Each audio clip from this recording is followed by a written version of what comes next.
香港西部水域擁有獨特嘅海洋環境，獨特在於有兩股水流相會在此，一面嘅水流源自珠江，帶有大量沙泥同埋有機物，令海水變淡，讓海水染黃；另一面就源自南中國海，藍綠色嘅海水同泥黃色嘅河水互相角力，為呢片水域帶嚟充足養分。充滿養分之餘，同時係鹹淡水域交界嘅地方。中華白海豚就最中意咁樣嘅棲息地。佢哋係一種海洋哺乳類動物，有時會單獨出沒，有時都會聯群結隊。群體之間有緊密嘅社交同溝通，亦都比較活潑好動。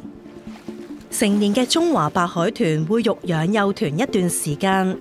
直至佢能夠獨立生活。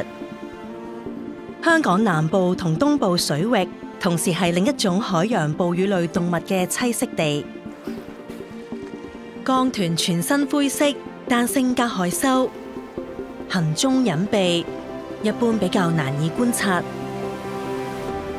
有見及此，漁農自然護理署喺香港西部水域成立咗5個海岸公園，保護珍貴嘅海洋資源。大嶼山西南海岸公園覆蓋近650公頃水域，包括咗現時中華白海豚經常出沒嘅棲息地，例如雞翼角分流嘅近岸水域。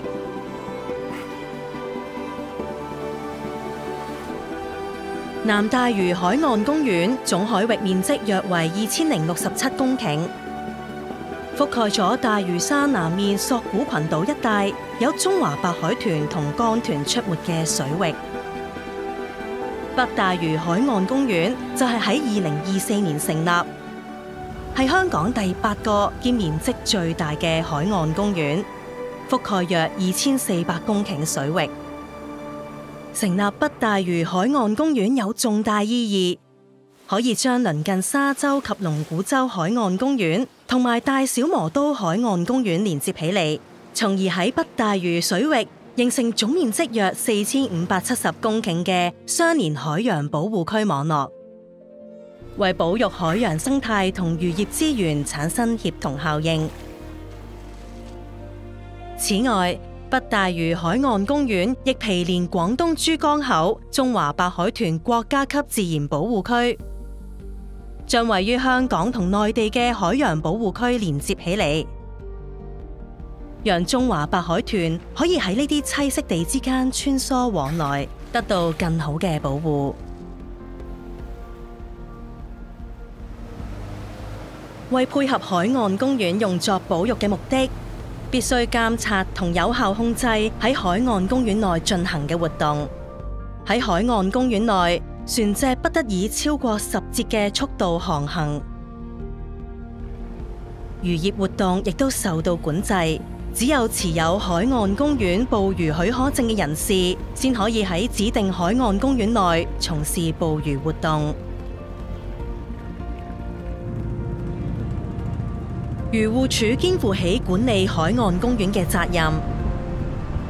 監察海洋哺乳類動物嘅出沒情況，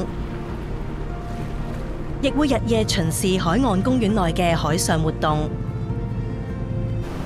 漁護署亦都建立咗分區管理計劃，例如喺部分海岸公園設有核心區，嚴格禁止捕魚活動。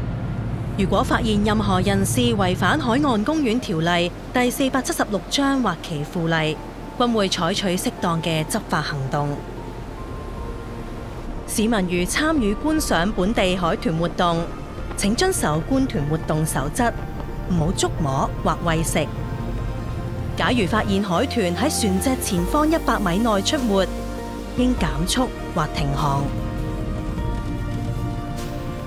通過成立海岸公園，並透過適當嘅管理同執法，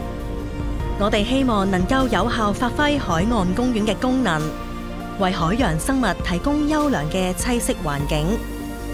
保護海洋哺乳類動物，同埋維持海洋生物多樣性。讓我哋一齊保護海岸公園同埋喺香港棲息嘅海豚。